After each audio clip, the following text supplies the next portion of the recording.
Bom, passaremos agora a palestra que tem por tema o poder-dever de investigação do Ministério Público, PEC 37, impunidade. Convidamos para compor a mesa o Dr. Renato Brasileiro de Lima, promotor de Justiça Militar, que presidirá os trabalhos, acompanhado do palestrante senador Pedro Taques. Senador Pedro Taques é professor de Direito Constitucional, ex-procurador da República. O senador foi eleito por Mato Grosso após renunciar à carreira jurídica para ingressar no Legislativo, enquanto membro do Ministério Público Federal, de 1996 a 2004, pautou a sua atuação na defesa dos direitos dos menos favorecidos e no combate à corrupção. Como senador, é comprometido com a luta pelo fortalecimento dos setores da saúde, segurança pública, educação e continua o seu papel relevante no combate à corrupção. Pedro Taques é titular da Comissão de Constituição e Justiça, membro das comissões de Meio Ambiente, Defesa do Consumidor, Fiscalização e Controle, de Ciência, Tecnologia e Inovação, Comunicação e Informática. Além disso, faz parte da Comissão da Reforma Política, da Subcomissão de Acompanhamento da Copa do Mundo de 2014, e está na relatoria da comissão que vai fiscalizar e acompanhar as ações da Política Nacional de Segurança Pública, conduzida pelo Ministério da Justiça. Parlamentar atuante, ético, assíduo, apresentou 22 projetos de leis, 3 propostas de emenda à Constituição e 15 requerimentos, sendo o representante mais influente do Estado de Mato Grosso e destaque no Prêmio Congresso em Foco 2011. Com a palavra, o senador Pedro Taques. Boa tarde a todos. É uma honra estar aqui no Ministério Público da União, Ministério Público Militar, e falar sobre um tema, por demais, palpitante hoje no Brasil. Eu quero agradecer o convite que foi feito a mim para que aqui eu estivesse. Cumprimentar os amigos do exterior que vieram, sejam bem-vindos ao Brasil, sejam bem-vindos. Quero cumprimentar o amigo Renato Brasileiro, que é companheiro de labuta como professor, e eu tenho a honra de ser professor, tenho a honra de ser filho de uma professora primária e de um cidadão que não tem o primeiro grau completo. Por isso, mais importante do que ser senador, procurador, é ser professor. Esta que é uma honra. E numa república, mais importante de qualquer título é ser cidadão. Assim eu quero cumprimentar você, cidadão, que veio aqui hoje, independente do seu cargo, independente de sua patente, independente de onde você veio. Mas na república, o mais importante é ser chamado, ao menos ao meu juízo, de cidadão. Nós estamos debatendo no Brasil hoje, para aqueles amigos do exterior, estamos debatendo hoje a possibilidade ou não de uma instituição denominada Ministério Público poder conduzir investigações. O Ministério Público brasileiro, ele, em razão da nossa forma de Estado federativa, nós temos na nossa Constituição 2 Ministérios Públicos. Um Ministério Público da União, em razão desta pessoa jurídica com capacidade política União, e um Ministério Público dos Estados. Mas daqui para frente eu vou chamar este Ministério Público de Ministério Público Brasileiro. Pela Constituição de 1988, o Ministério Público ele está no título 4, capítulo 4, como uma função essencial à justiça, junto com os advogados. Muito bem. Eu entendo que a Constituição de 88, aqui no seu artigo 127, acima, no capítulo 4, título 4, tenha dito menos do que deveria. Quando a Constituição diz que o Ministério Público é uma função essencial à justiça, o legislador constituinte aqui está a dizer, ao menos ao meu juízo, que o Ministério Público e os advogados significam funções essenciais à própria existência do Estado, no sentido técnico-jurídico do termo. Porque não há que se falar em Estado sem justiça, não há que se falar em Estado sem prestação jurisdicional, e esta prestação jurisdicional seja justa E para que ela exista como justa, necessário se faz a imparcialidade do magistrado, ou capacidade subjetiva, ou não comprometimento psicológico com a causa. Eu afirmo que o Ministério Público é uma função essencial à própria existência do Estado, porque o Ministério Público, como nós todos sabemos, também no Brasil, realiza atividades extrajudiciais. Pode ou não pode o Ministério Público investigar no Brasil? A Constituição, no seu artigo 127, ele afirma que o Ministério Público é necessário para a proteção, a defesa da ordem jurídica, da ordem democrática. Não há democracia sem um Estado livre de corrupção. Não há democracia sem um Estado livre da prática de crimes. Porque aquela democracia, o Estado democrático previsto no artigo 127 da nossa Constituição, não significa apenas a confusão entre democracia e exercício de direitos políticos. O Ministério Público é muito mais. Nós não podemos confundir democracia com eleição. Se isso nós fizermos, chegaremos à conclusão que na Alemanha nazista, a partir de 1933, nós tínhamos democracia, porque Hitler foi eleito. Democracia ali, no artigo 127, significa muito mais do que a sinônimo de exercício de direitos políticos. Democracia aqui significa respeito à liberdade, respeito à igualdade e respeito, sobretudo, à dignidade da pessoa humana. A Constituição traz esse quadro genérico de atribuições do Ministério Público no 127 e, ao depois, ela minudencia, esclarece, a partir do artigo 129. Ali, no artigo 129. E a Constituição, ao ofertar ao Ministério Público a exclusividade da ação penal pública, a titularidade da ação penal pública, melhor dizendo, titularidade da ação penal pública, deu a ele um objetivo, deu a ele um fim. Se a Constituição oferta a ele um objetivo, à instituição, um fim, um objetivo, por óbvio que a Constituição da República deve ofertar também os meios necessários para que o Ministério Público possa se desincumbir desta sua função, que é a primeira, não por coincidência, mas em razão de sua importância, no artigo 129, inciso A1 da Lei Fundamental da República. Hoje, no Brasil, e isso eu falo para os amigos do exterior, existe uma dúvida, para alguns, da possibilidade ou não do Ministério Público investigar. Esta dúvida, para alguns, resulta da expressão que vem gravada lá no artigo 144 da Lei Fundamental, que diz que a Polícia Federal terá a exclusividade na apuração das infrações cometidas em detrimento da União Federal, conforme artigo 109, parágrafo inciso 4, também da Constituição da República. A pergunta que se faz é: a Constituição oferta ao Ministério Público este poder, que é um dever para as instituições, ou a Constituição a deixa dúvidas para algumas respeitáveis posições, existiria uma dúvida a respeito disso? Como se encontra o quadro, ao menos ao meu juízo, internacionalmente sobre isso?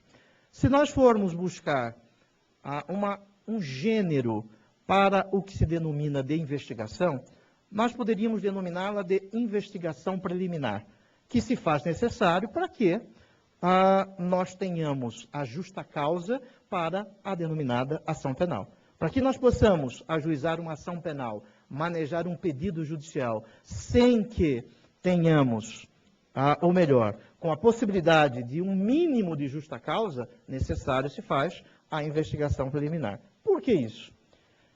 Eu penso que hoje, o tão só processo, amigo Eugênio, e muito obrigado pela presença, me honra a sua presença. O tão só processo já recai sobre o cidadão com uma força muito grande, notadamente numa sociedade que é midiática como a nossa. Uma sociedade em que o cidadão processado, ele já tem comprometido a sua imagem em razão do que se denomina de ação penal. Daí a necessidade de que nós tenhamos esta investigação preliminar. Eu digo isso e aqui abro um parênteses para me recordar uma situação que eu passei há 5 anos atrás. Eu tenho uma filha de 15 anos, ela tinha 10 anos, e eu fui pegá-la na escola. E ali na porta da escola, ela saiu correndo, como toda criança sai da escola, e me disse assim: pai, o pai do João Joãozinho, está sendo processado. Eu digo, meu Deus, eu tenho uma processualista em casa e não estou sabendo. Perguntei a ela com 10 anos, o que significa processado? Ela disse assim, eu não sei, mas está todo mundo correndo atrás do Joãozinho na hora do recreio, dizendo, seu pai está processado, porque saiu na televisão que o pai estava processado. O processo, o tão só processo, recai sobre o cidadão hoje, nesta sociedade midiática, nesta sociedade de risco, com uma carga muito grande. Daí a necessidade da justa causa para que nós possamos manejar a ação. Ok. Esta investigação preliminar, poderíamos dividi-la em 3 espécies, ao menos como eu assim penso. Uma primeira espécie de investigação preliminar, promotor e investigador. Onde existiria o promotor investigador no mundo? Coreia do Sul, promotor investigador. Lá pode investigar. Japão, Vladimir Aras, muito obrigado pela sua presença, promotor pode investigar.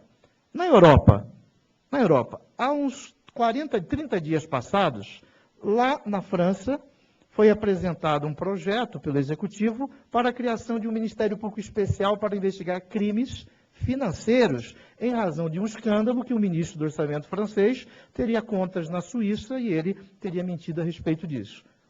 Uma espécie de Ministério Público investigando. Muito bem. Portugal, o Ministério Público investiga. Na Alemanha, o Ministério Público investiga.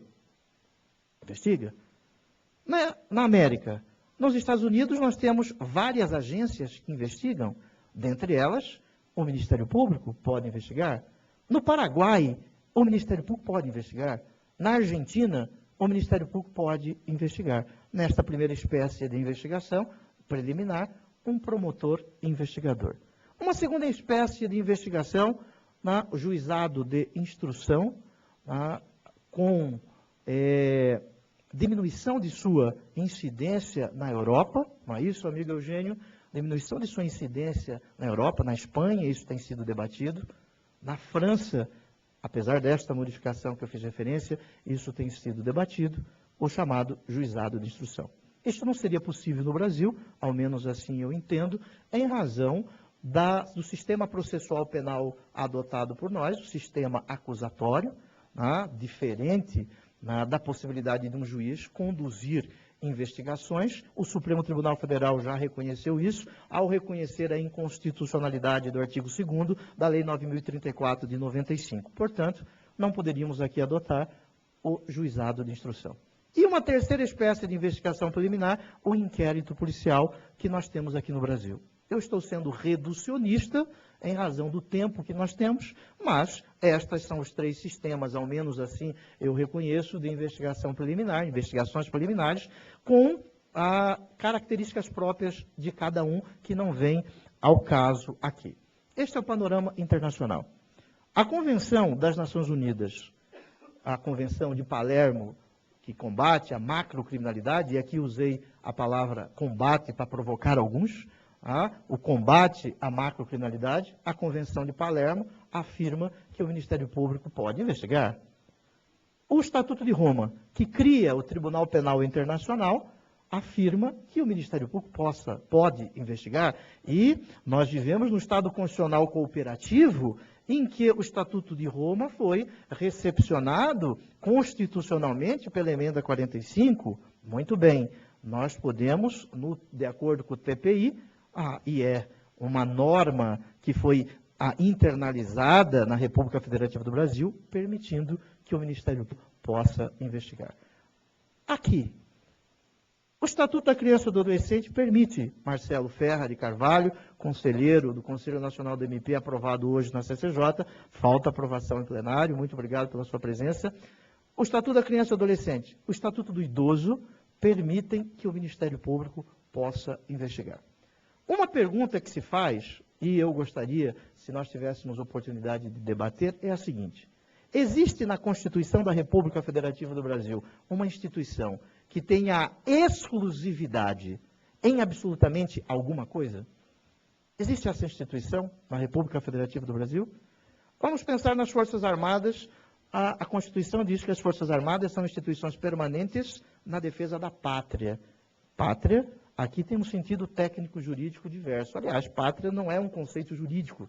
Pátria é a terra que amamos, terra do pai, diferente de nação no seu conceito sociológico, diferente de Estado. As Forças Armadas fazem a defesa da pátria. Existiria uma instituição com exclusividade na República Federativa do Brasil em alguma coisa? Esse debate precisamos fazer. Primeiro, o Legislativo tem exclusividade em absolutamente algo? Não tem. A inovação da ordem jurídica,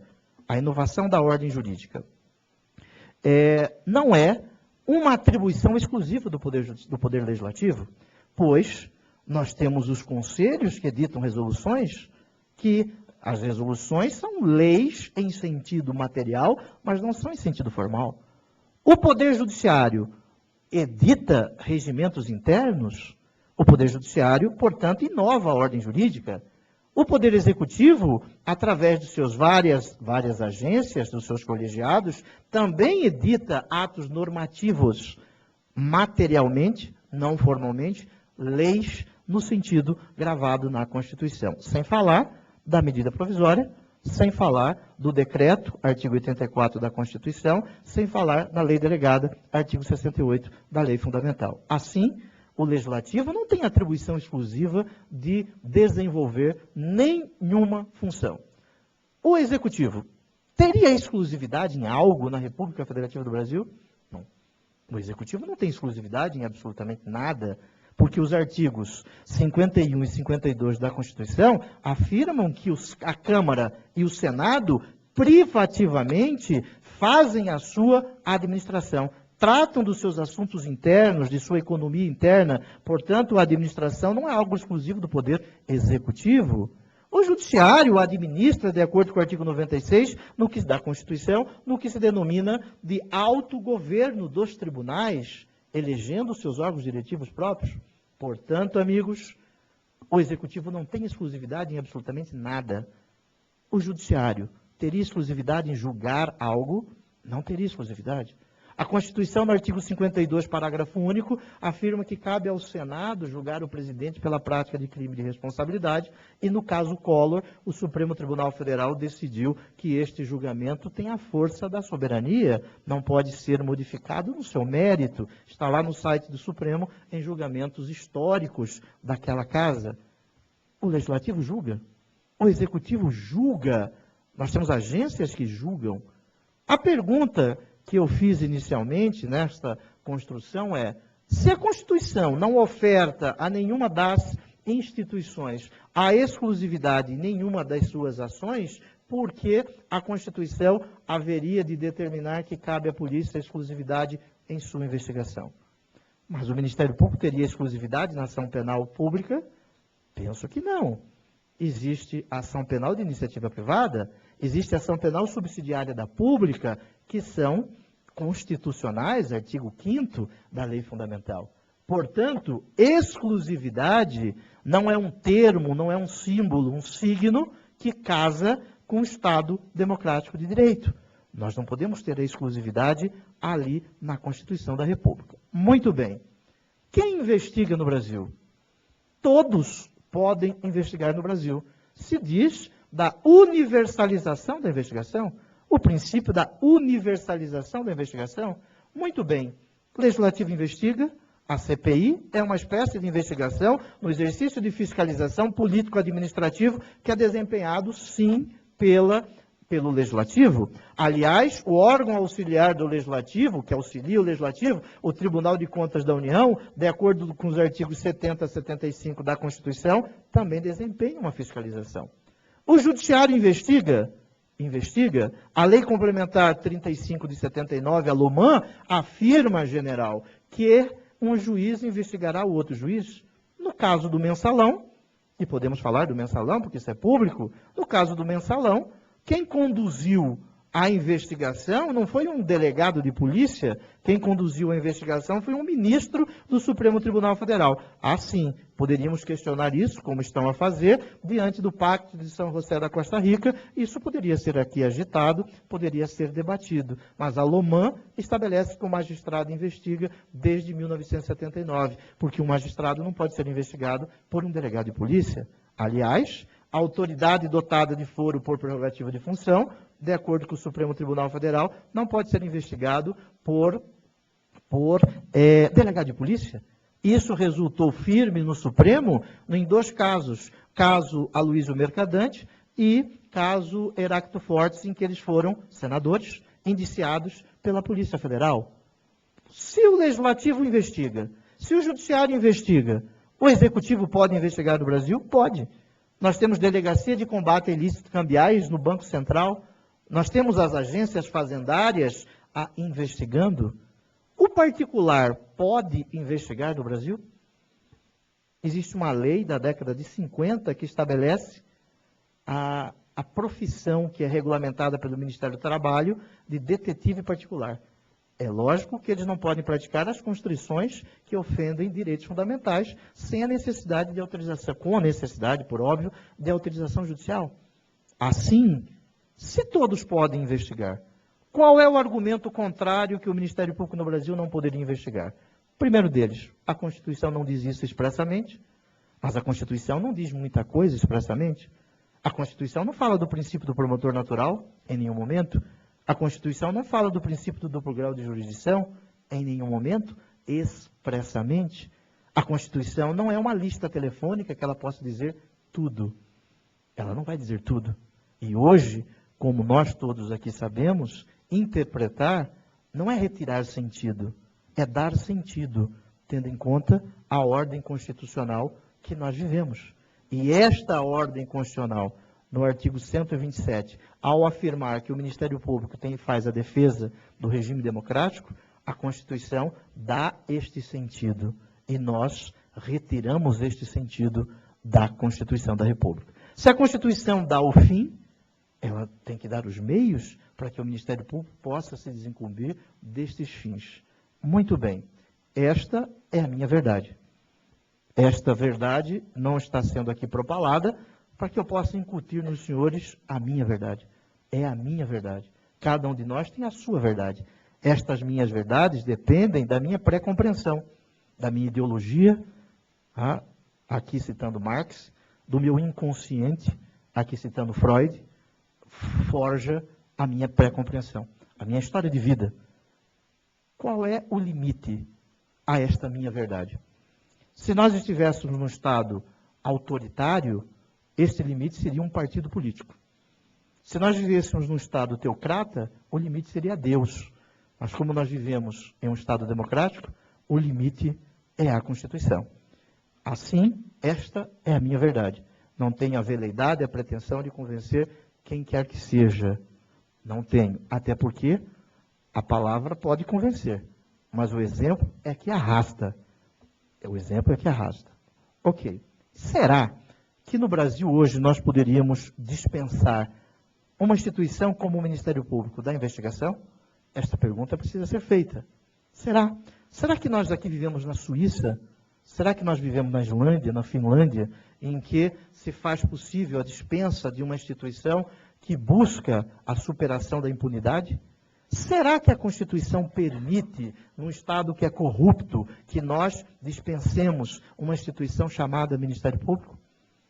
Nós temos que fazer uma interpretação constitucional. Temos que retirar da Constituição este sentido, mas também temos que dar o sentido do momento histórico que nós vivemos. Nós vivemos numa sociedade que é, através de índices revelados, inclusive por organismos internacionais, uma sociedade que é muito corrupta. Geralmente, alguns dizem que você não pode falar isso em eventos internacionais como este, porque você vai fazer feio, né, para aqueles visitantes que aqui se encontram. Eu vejo que fazer feio é mentir. Fazer feio é fazer o que no início do século XVIII, XIX, se fazia no Brasil, pintar as ruas para inglês ver. Nós não podemos fazer isso para inglês ver. Nós vivemos numa sociedade que os índices de corrupção são alarmantes. Se rouba muito na República Federativa do Brasil. Se rouba muito. Muito bem. Se rouba muito, e eu já estou me encaminhando para o final da minha fala, penso que os mais importantes sejam os debates, se rouba muito sim. E se pune pouco no Brasil. Se pune pouco. Eu sou daqueles que entendo que o direito penal não deve ser igual à teologia da libertação. fazer opção pelos pobres. Não estou aqui a buscar um direito penal de categorias sociais, mas o direito penal tem que sair da senzala e penetrar na casa grande, sim. E para isso precisamos de uma instituição chamada Ministério Público. Se rouba muito. Quantas pessoas morrem nas estradas no Brasil em razão da corrupção? Vocês têm esses levantamentos? Quantas pessoas morrem na porta dos hospitais no Brasil em razão da corrupção? Quantas crianças têm um futuro roubado em razão da corrupção? Como diz o senador Cristóvão Buarque, muitos não conseguem ler ordem e progresso na nossa bandeira em razão da corrupção que não permitiu que o filho do trabalhador tivesse os mesmos direitos da filha do senador que estuda aqui em Brasília numa escola particular. Portanto, se nós vivemos num estado em que os índices de corrupção são altíssimos, nós temos que dar à Constituição este sentido de que não se faz possível nós excluirmos da investigação o Ministério Público. Para isso, para que o Ministério Público possa ser alijado da investigação, foi apresentada uma proposta de emenda à Constituição, a chamada PEC 37, que alteraria o artigo 144, parágrafo 1º, inciso 4 da Constituição, dizendo que a Polícia Federal e a Polícia Civil, lá no capítulo da Segurança Pública, teriam a exclusividade na investigação. Nada contra a polícia. Aliás, eu devo a minha vida à polícia. Eu fiquei 7 anos da minha vida com escolta policial, da Polícia Civil, Polícia Militar, Polícia Federal. 7 anos, eu e minha família. A minha filha, ela saiu sozinha quando ela tinha quase 10 anos. Nunca tinha saído sem escolta policial. Eu devo a minha vida à polícia. Nada contra a polícia. Aqui, mais do que excluir o que resulta da exclusividade, nós temos que fazer a universalização e a cooperação. O Ministério Público não deseja presidir inquérito policial. Aliás, nós temos que debater sim a existência do inquérito policial. O Ministério Público não deseja presidir uma investigação cuja titular é a autoridade policial. Mas o Ministério Público não pode ficar fora desta seara. Agora, para isso, nós precisamos sim regulamentar esta investigação. Quem sabe a resolução número 13 do Conselho Nacional do Ministério Público, que traz um norte, uma receita, um caminho para esta investigação. Eu estou trabalhando num projeto de lei, que tem este objetivo. Eu gostaria de receber a contribuição dos senhores. Eu saí do Ministério Público. Eu fui procurador da República durante 15 anos. Eu tive que me exonerar do Ministério Público. Eu não me aposentei, não me licenciei. Eu fiz um ofício de 3 linhas ao Procurador-Geral da República, dizendo a ele, peço exoneração do cargo de Procurador Regional da República, um cargo vitalício, para que os amigos de fora saibam, no Brasil, membros do Ministério Público não podem ter participação política partidária. Isso a partir de 2004, a Emenda Constitucional 45. O membro do MP é um meio cidadão. Ele vota, mas ele não pode ser votado. Aliás, esta é uma das excrescências da Emenda Constitucional 45. Imaginem, eu, durante 15 anos, fui procurador da República, 15 anos, respondi a 30 representações no Conselho Nacional, no Conselho Superior do Ministério Público e na Corregedoria, todas em razão da minha atuação como membro do Ministério Público, todas arquivadas. Todos arquivados. Não recebi nenhuma representação em razão de práticas de atos ilícitos.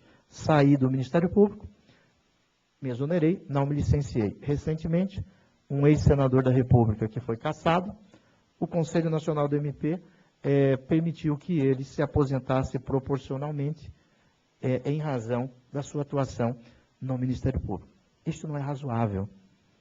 Isto não cabe no cabimento, como diria um vereador de um dos menores municípios do estado de Mato Grosso, que eu tenho a honra de representar. Estes temas nós temos que debater aqui. Eu saí do Ministério Público, mas o Ministério Público não saiu de dentro de mim. Eu não sou representante do Ministério Público no Senado, mas ao defender a Constituição, eu tenho certeza que estou defendendo uma instituição chamada Ministério Público, que tem a função também de defender a Constituição. Eu agradeço a oportunidade e, para mim, o mais importante são os debates do que eu só falar. Eu gostaria de debater isso com os senhores. Muito obrigado.